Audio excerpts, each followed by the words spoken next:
You're listening to the Trade Show Insights Podcast, Season 13, Episode 7.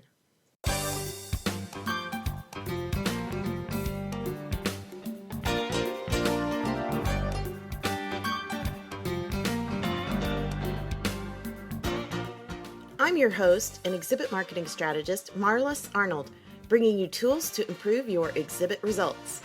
On today's episode, brought to you by the Exhibit Marketers Cafe, we've got a special guest here to talk about how the new European GDPR regulations have changed the way you need to think about lead gathering and management.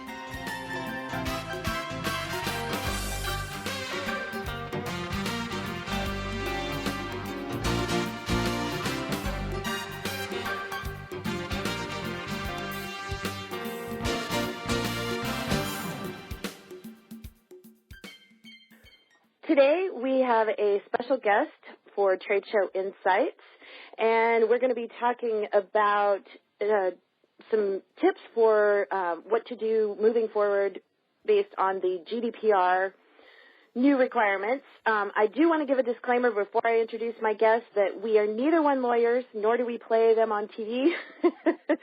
We simply want to offer some insights on how you'll need to change your perspective and the way that you handle gathering and using attendee data moving forward. So this is not to be considered legal advice. So with that said, I want to welcome our guest today, Jay Tokosch, who is the CEO of Core Apps. And if you have ever used a show app at a show you've attended or hosted, chances are it could have been designed by Core Apps. So anyway, I want to welcome Jay, and thank you for being here. Thank you, Marlis. I appreciate it. Thank you for having me on Trade Show Insights. Well, you're welcome.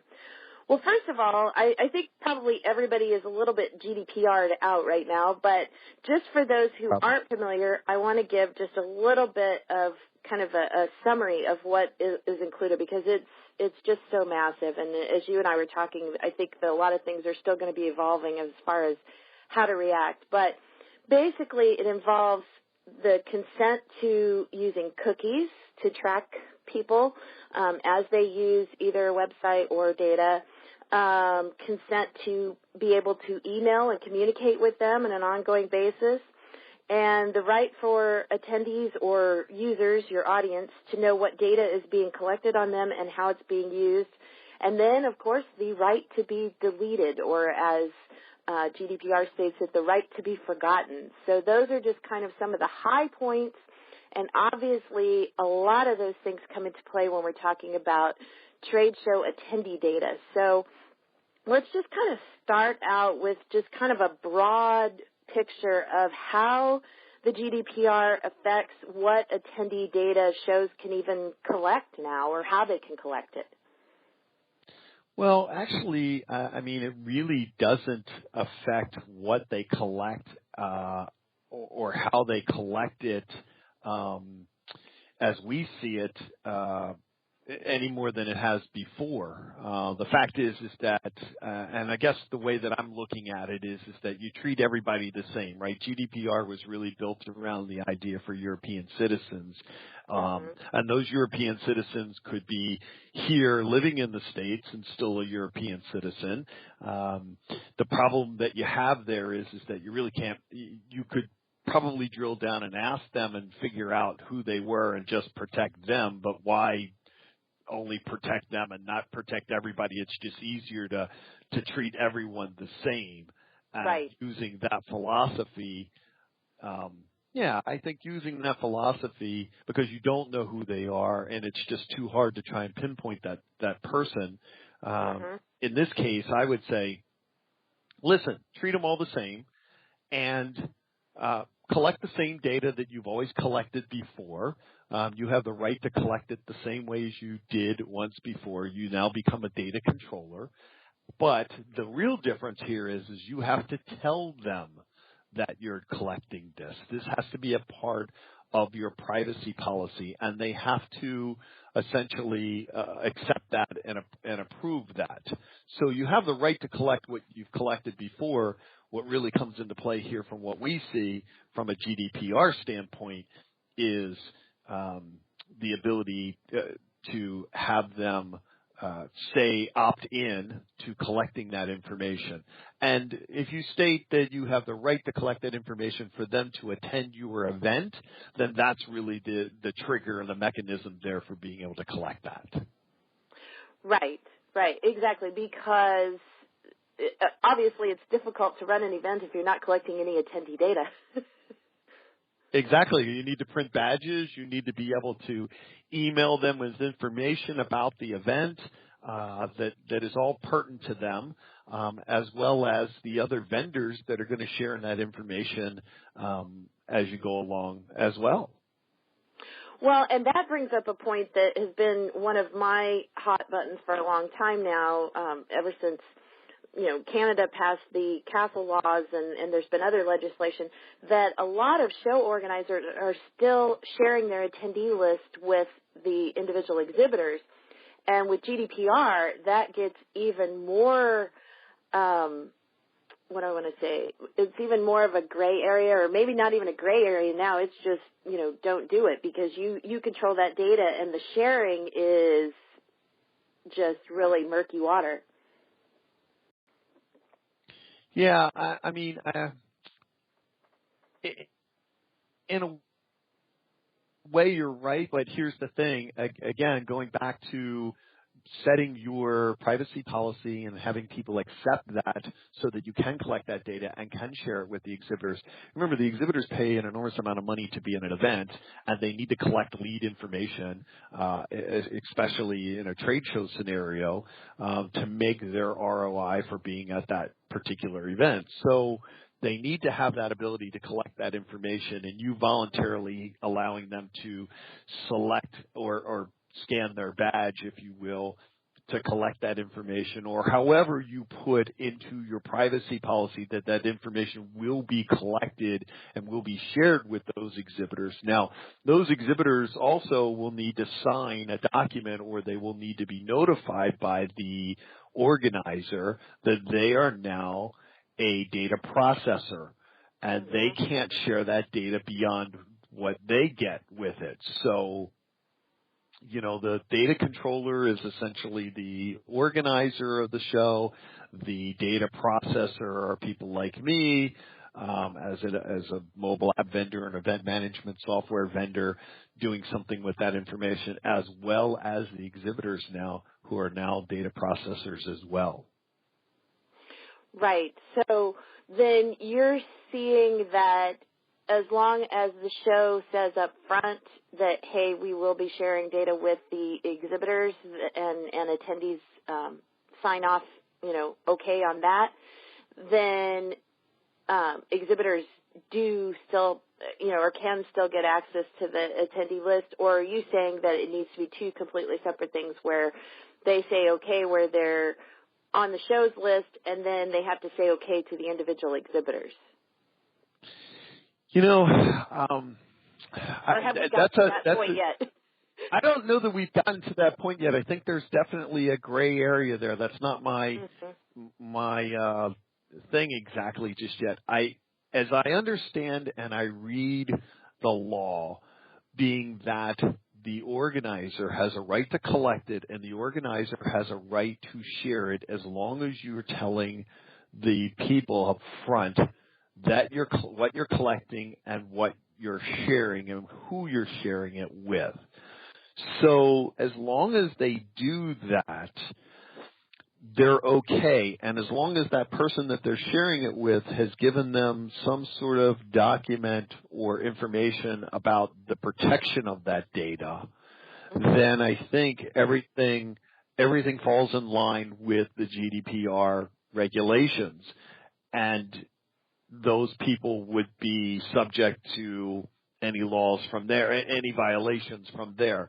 So if an exhibitor got the data and then decided to turn it into a marketing piece that they were sharing with other exhibitors or other people that they knew in the industry or things of that, and that would be a violation. If they were using it for their own, and as long as that person has essentially been given the chance to opt out, and it could be conferred from what I understand that if you were scanning someone's badge, you were essentially giving consent to opt in at that particular point. I know one of the things that we do with lead collection inside of our app is actually capture the date and time, which I believe every other lead app does the same thing. So at that point, you could register to say that that person gave that opt-in capability through that scan on that date and at that time, and it could actually be an opt-in.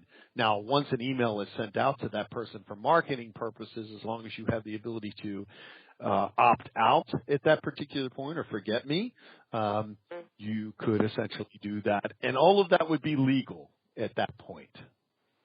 Well, you would have to erase their information, but I like that you brought up the fact that everything is date and time stamped, because that's a big part of the GDPR is the whole, I'll call it paper trail, even though it's a digital trail, but you need that paper trail of, yes, they gave their consent, and here's the proof of that, and here's when they did and what they approved and all that kind of stuff. So I think that's very important for both show organizers and exhibitors to understand that, there's got to be that point where an attendee says, yes, I give you the approval to use my data in this way. It also brings up another point, though, is like, what if somebody wants to register for an event and they don't want to share their data? I mean, that complicates things as well. So talking about, how shows can communicate with their attendee. I'm not expecting a lot of people to do this, but, how do you communicate with attendees now, if somebody does opt out for that kind of communication? Well, and I've had that discussion with a few different shows, and what I've actually heard from them say is if you opt out but you still want to come to the show, we're still going to let you come to the show. However, you will pay a different price than you pay for the people who choose to opt in. So that's going to make it a little bit more complicated on your registration side, because again, what happens here is that this sort of ecosystem that you have is when you register, the price that you're paying is offset by the price that the exhibitor is paying for having a booth and being able to do lead generation at a trade show. Now, a conference is a different story where they won't run into this necessarily, but on a trade show side, if they opt out, then I believe that's going to be an issue if they opt out to being over to the exhibitors. Now, right now, I haven't seen anybody actually offering that as a separate opt-out, but I would think that they would probably have to do that, and the people who would do that are going to have to pay a little bit more because now they can't show up in the lead side, so they come by somebody's booth, could be an issue. Yeah. Like I said, I think there's a lot of pieces of all of this that's going to have to take some time to shake out because there's an awful lot of variables at this point of what happens if this and if that. So it'll be interesting to see how it comes together. One of the things that you had kind of touched on a little earlier and we had talked about before the call was getting everybody on your team responsible for that data management and protection. And that includes, the show organizer and everybody that works within the show organization, the exhibitors that you're sharing information with, the vendors that you're sharing information with. It gets a lot more complicated now. And you had mentioned about an exhibitor who goes, off the rails and does things with the data that they weren't supposed to do. So what are your thoughts on how do you get everybody on the same page as far as how this data is managed? Yeah, that's a good question. So one of the things since this has happened is we've put out, the good news is that Core Apps was already essentially compliant with the GDPR law that was put there. what we've done is a couple of really minor things that we had to do with regards to notification, but as far as protecting people's privacy, protecting the content from a security standpoint, all of those things were already done for us. We had done them, from the beginning. But with regards to sharing the information that's there, so the organizer is essentially the data controller. Think of them as the hierarchy, at the top of the pyramid, if you will. And then below them are data processors like ourselves, and maybe the registration company, or maybe an event management software company, or could be, someone who's collecting CEU credits. There's a lot of data processors that could fall in line there. And we all need to share data between each other to make the event happen and work. So we put together a GDPR statement which says this is how we protect things, this is what we do. We won't share the data with any third parties. However, if the data controller authorizes us to share data with another data processor, that we can share that data with another data processor. And essentially they would have to protect that data, et cetera, et cetera, et cetera. So there's a chain of us there that all need to sort of work together from that standpoint. No different than we've worked in the past. It's just now more documenting what's being shared, what's being done, and to make sure that that data controller knows what's being shared and what's being done. And if the data controller at some point decides to cease not working with one of the vendors that's part of that chain, then they would have to delete the data once they do that. So that's a different point there. Where in the past, frankly, from our side, we've kept that because we've had people who have, left our contract, gone someplace else, and then come back to us a year later and expected us to have the history there. And we did. Yeah. And they'd even load the history from another vendor to kind of accumulate that together and combine everything. So that's happened. That's going to be a change. Yeah, that's going to be a change for us. Yeah. Well, and that's definitely something for the show organizers and the exhibitors to keep in mind, too. If they are changing vendors, that could be something they're going to run into. It will be something they're going to run into, so they need to take that into consideration. So it sounds like one of the biggest questions to ask any new supplier or vendor that's going to be working with data is to just ask for that GDPR policy. How do they handle the data? What are they doing to protect it? All of those kinds of things, like what you were saying that you've put together.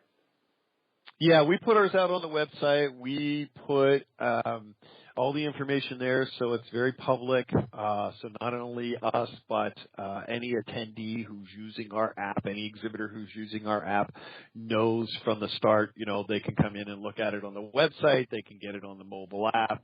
They're using our event management software. They can get it there.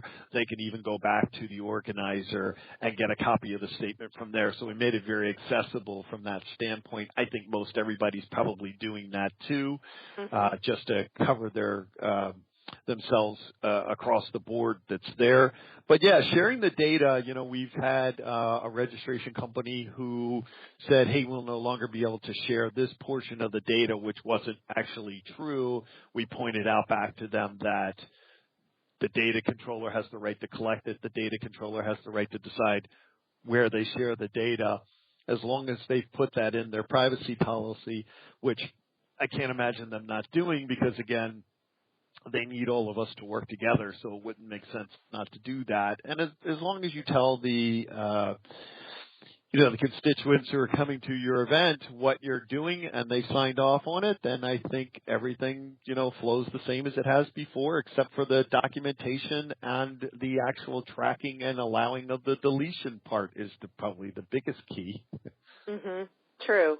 Yeah, and that'll be interesting to see how that goes moving forward too. So I think all of us have been very overwhelmed with all of this, and at first I think there was a lot of fear and, oh my goodness, what do we do now? And I think maybe it's kind of starting to feel a little more manageable. So how can we really put a positive spin on all of these changes and not look at it so much as a burden as much as something that could be beneficial going forward? What are your thoughts? Yeah, that's a good question. I mean, I think from our standpoint, we've always taken the road that said people's privacy is the most important part, and we've always tried to protect that. We've had clients who have come to us and said, listen, I've got this, I want to put inside the app this list of all the attendees that are coming, and I want you to put this information out there and publish this for us. And we've said, yeah, show me where you say that in your privacy policy when they register. Well, I don't have that, but we've always done this, and we've put it in a book in the past and, distributed the book at the event. And I said, that's great. You're just lucky you never got caught or called to the carpet on it because you violated their privacy when you did that before. In today's digital world, we simply can't do that. And I think one of the more positive things from that is that that's opened people's eyes up to protecting their privacy and actually maybe now even preventing them from getting a lawsuit for doing something that, yes, we've done it for the last 20 years that didn't make it right, but, having someone decide today they don't like you and they want to sue you. And so I think from a privacy standpoint, it's been a very positive thing. I think it'll help everyone across the board here from that standpoint. Did it probably cost people some legal fees? I know it did us and probably the organizers, everyone who are involved in events, yes, and here we are discussing it. That's here from a news standpoint. But I think from a privacy standpoint, I know me personally, I get tons and tons and tons of unwanted emails. And it would be really nice to not maybe get as many as I used to get before and be able to select and get what is more informational to me than all the garbage that does get through my spam filter and does get to me. So from a positive standpoint, I could see that maybe now those people have chosen to communicate with you from an event standpoint, if you're an association or a corporate event or whatever, and the person has said, yes, they want your information, that now they're going to have a little bit maybe more time to read it, or they'll have a little bit more focus on it than they did in the past because they're not getting bombarded by as much. I'd like to think that maybe from a positive side, that's another aspect of it. Well, and that's true because people will actually be looking forward to the communication that they're getting, maybe instead of dreading all the spam they're going to get. So yeah. I mean, and if you're at a trade show and you opt to give someone the ability to scan your badge now, means that to me that may be a better lead than the person who just pops off and gets a scan and builds something into a database that never plans to buy anything from you. So right. I would think that maybe that's a positive spin from that side too. Let's face it, this has been a long time coming. And surprisingly enough, I think that even though this is geared towards European citizens, we've all seemed to face the fact that we have those people attending our events here in the U.S. Exactly. And, like I said, as long as you're treating everybody the same, because it just makes more sense to do it that way, here we are now, thanks to somebody else's ideas of protecting everyone. Right. And yeah, like you said, you don't really ultimately know where your people are coming from, so it makes sense to just set this as your new standard for your event and every event going forward. So, well, Jay, any final thoughts before we wrap this up today? No, I can't think. I think we've touched on everything here. I think the most important part of GDPR, as I understand it from not only the legal people that we work with, but other legal people. I've sat in a few webinars. I've actually gone to 2 seminars, one put on by IEE and one done by PCMA. And the thing that I found is that if you're actually doing something, no matter how little or even how big, if you're doing something trying to be compliant with this, that goes a very, very long way in protecting you if you violate something by mistake. I think we're all trying to interpret it, and as we all know, interpretation is part of it. And if you're doing something that is better than doing nothing, and having documented what you've done, I think is an important part of all of this. And, we'll work from there. I think eventually what you'll find is that by this time next year, this will be old hat. Everybody will be following the same rules across the board here, and no one will think twice about it anymore. Well, and that's a good point. It's rough now, but once we get the hang of it and everybody gets, new systems and processes in place, it will be much easier going forward. And I think that overall it does raise the bar, and it will be a good thing overall. It's just, it's a little bit of a bumpy ride right now. But I like what you said that, the important thing is don't take the ostrich approach and just stick your head in the sand and think, oh, we don't have any international attendees. It's better to go ahead and get all these processes in place and be compliant, and then you're prepared. So anyway. Yeah, well, absolutely. You don't, Marlise, the key here is that while you may think that my show is only U.S. based, and the only people that come to my show are U.S. based, attendees. If one of those attendees is a European citizen living in the U.S., they're still protected by GDPR. And that's been a very important part, because we did have some of our events actually say that to us.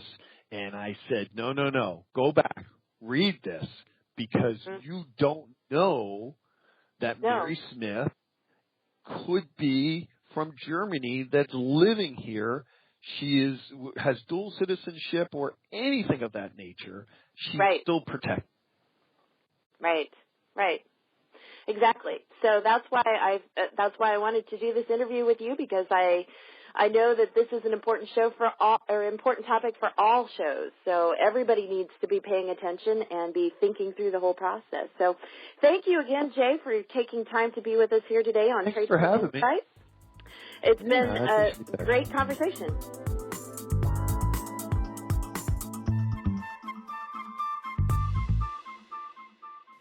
Want more tips and tools for your exhibit marketing?